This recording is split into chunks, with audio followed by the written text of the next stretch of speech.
Halo semuanya, selamat datang kembali di channel Sibanesia. Pada video kali ini kita akan membahas tentang impermanent loss secara lebih detail. Karena menurut saya, orang-orang perlu tahu tentang impermanent loss ini, apalagi jika ingin menjadi liquidity provider. Sebelumnya, saya pernah membahas impermanent loss ini di video tentang reward dig. Karena dig Sibaswap menggunakan mekanisme liquidity pools, jadi kita yang ingin ikutan dig di Sibaswap harus tahu tentang impermanent loss. Dalam video ini, apa saja yang akan dibahas? Pertama, diawali dengan pengenalan atau penjelasan tentang impermanent loss. Kedua, kita akan membahas rumusnya dan cara menghitungnya. Ketiga, kita akan menggunakan aplikasi kalkulator untuk membantu dalam menghitungnya. Aplikasi ini saya develop sendiri ya. Nanti kita coba praktekkan di akhir video.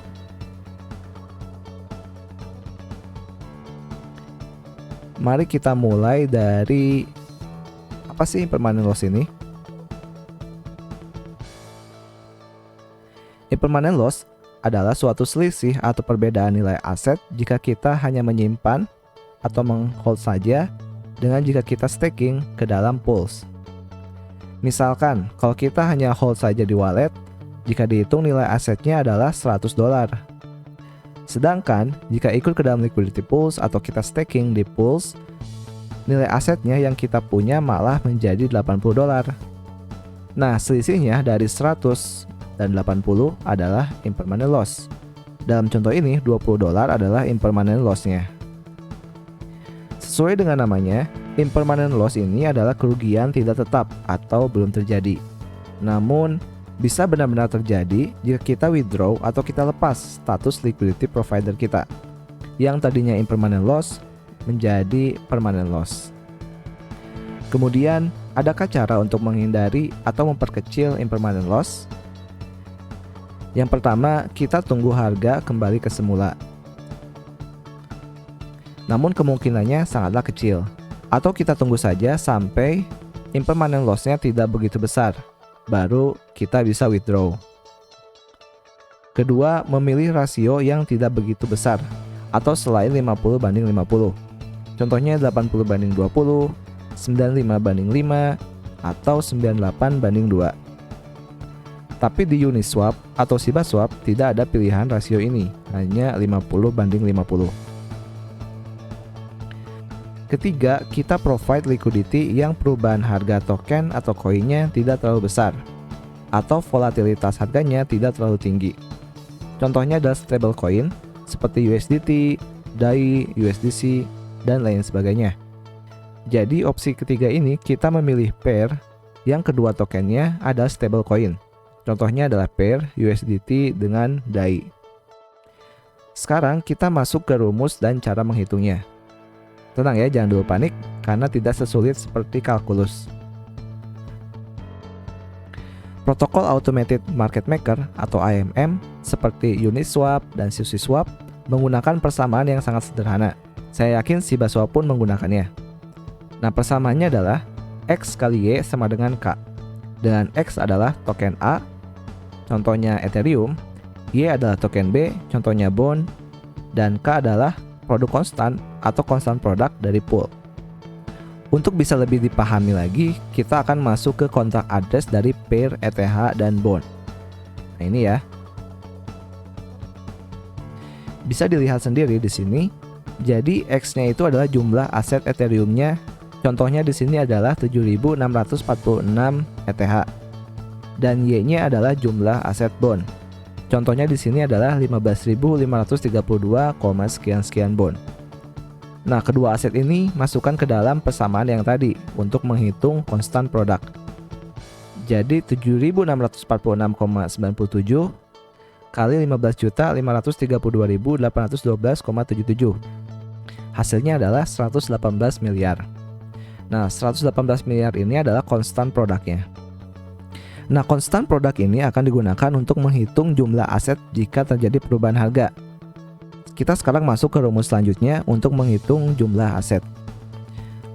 Rumus untuk menghitung jumlah setiap aset dalam pool pada setiap perubahan harga dengan rasionya 50/50. Persamaannya adalah ini. XT sama dengan akar dari K dibagi RT. Dan YT sama dengan akar dari K dikali RT. Dengan RT di sini maksudnya adalah harga X atau token A terhadap harga Y atau token B, di mana X dan Y adalah dua aset yang ada di dalam pool. Misalkan harga ETH terhadap bond, satu ETH-nya adalah 2000 bond. Kemudian kita menggunakan konstan produk yang tadi 118 miliar. Sekarang kita hitung jumlah aset X dan Y dalam pool menggunakan rumus yang tadi. XT sama dengan akar dari 118 miliar dibagi 2000. Dan hasilnya adalah 7.706,46. Sedangkan untuk YT, akar dari 118 miliar dikali 2000. Dan hasilnya adalah 15 juta sekian-sekian. Kemudian kita hitung jumlah aset dari liquidity provider jika share pool-nya adalah 1%. Kita tinggal kalikan saja XT-nya dengan 1%. Contohnya di sini 7.706,46 kali 1% dan hasilnya adalah 77,07 Ethereum. Sedangkan untuk bondnya adalah 154.129,14. Kemudian misalkan harga 1 ETH-nya naik terhadap bond ya menjadi 2.500. Pastinya akan mempengaruhi jumlah aset X dan Y dalam pool dan juga jumlah aset yang dimiliki oleh liquidity provider. Nah, kita menggunakan rumus yang tadi lagi, cuman harganya diganti menjadi 2.500. Contohnya di sini, XT dan YT-nya diubah harganya jadi 2.500. Maka hasilnya untuk XT menjadi 6.892,86 dan YT-nya naik menjadi 17 juta sekian-sekian. Nah, untuk jumlah aset dari liquidity provider, jika share pool-nya masih sama 1%, maka Ethereum-nya berkurang ya menjadi 68,93 dan bondnya bertambah menjadi 172.321,61. Sekarang kita coba hitung impermanent loss-nya dari kedua kasus sebelumnya. Misalkan contoh kasus yang pertama itu adalah jumlah aset pertama kita ya, 77,07 ETH dan 154 ribuan bond. Kemudian kasus kedua terjadi karena adanya perubahan harga ETH terhadap bond. Jumlah asetnya menjadi 68,93 ETH dan bondnya menjadi 172.321. Kemudian kita kalikan dengan harga dolarnya. Karena dalam kasus sebelumnya harga ETH terhadap bond adalah 2.500, maka misalkan kita anggap saja bondnya $2, berarti ETH-nya adalah 5.000 dolar.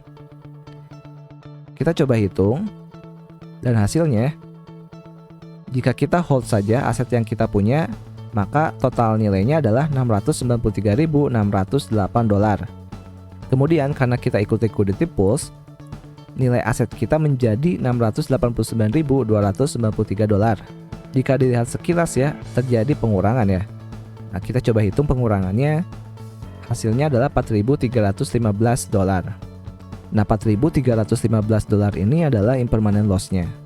Gimana? Gampang nggak ngitungnya? Sampai sini sih harusnya sudah paham ya, dan bisa menghitung sendiri secara manual. Tapi ya namanya manusia pasti akan mencari yang termudah, cara yang termudah. Nah, kita akan mencoba menghitungnya menggunakan aplikasi kalkulator. Beruntungnya kalian, saya sudah membuatkan aplikasinya berupa web based, jadi bisa kalian akses melalui browser. Linknya saya sertakan di deskripsi. Sebenarnya banyak kalkulator impermanent loss di luar sana, tapi jujur saja ya, saya sendiri belum menemukan yang pas. Makanya saya buat sendiri aplikasinya. Tapi disclaimer dulu ya, aplikasinya masih terbilang manual. Contohnya seperti harganya kita perlu input sendiri. Mungkin saya coba tunjukkan dulu deh aplikasinya. Nah, jadi ini adalah aplikasinya. Kalian bisa akses di sibanesia.id. Seperti yang sudah saya sampaikan sebelumnya, aplikasinya masih terbilang manual. Maksudnya kita harus input manual seperti namanya, harganya, kemudian total likuiditasnya. Mungkin kedepannya saya akan coba koneksikan dengan jaringan Ethereum. Tapi untuk saat ini masih manual ya. Tapi jangan khawatir, aplikasi ini dapat menghitung dan juga memprediksi impermanent loss-nya jika terjadi perubahan harga. Oke, mungkin kita coba praktekkan dengan menggunakan kasus sebelumnya. Kita isi dulu ya di sini ETH bond, kemudian harganya adalah 4.000 ya tadi, dan harga bondnya adalah 2. Aset awalnya adalah 77,07. Kemudian untuk bondnya adalah 15.412.913,63. Kemudian total likuiditasnya, oh maaf salah, ini harusnya total likuiditas, sebentar. Untuk asetnya itu ada 15.412.9,14. Untuk ETH total likuiditasnya adalah 7706,46. Untuk share poolnya adalah 1%. Anggap saja totalnya adalah 10.000. Dan SSLP kita adalah 100. Karena 100 adalah 1% dari 10.000. Kita scroll ke atas ya. Nah, hasilnya kita abaikan dulu. Kemudian harganya kita rubah ya, karena tadi kan ada perubahan menjadi 5.000. Kita hitung. Nah, ini adalah impermanent loss-nya 0,62%. Dan impermanent loss-nya dalam USD-nya adalah 4.321,48. Dan ini adalah nilai asetnya. Jadi 68,92, berarti ada pengurangan ya. Dan untuk bondnya terjadi penaikan menjadi 172.000. Jadi jika Ethereum-nya harganya naik ya, contohnya misalkan menjadi 6.000, maka aset Ethereum-nya akan berkurang dan bondnya akan bertambah. Dan impermanent loss-nya akan bertambah juga.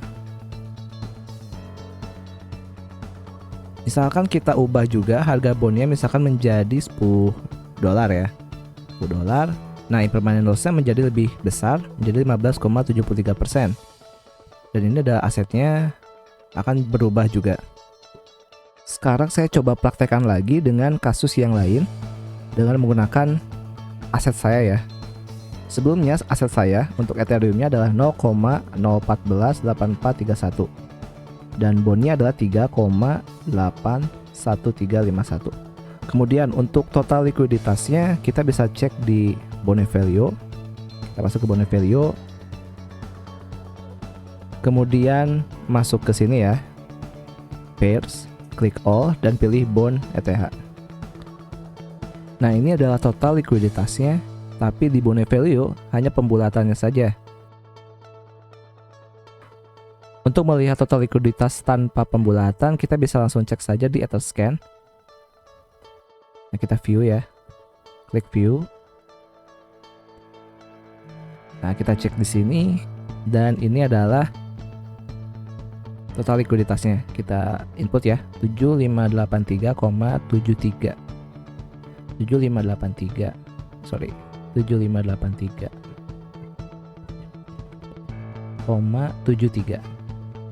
Untuk bondnya kita cek dulu berapa. Oh, ini ya, 15.755.523.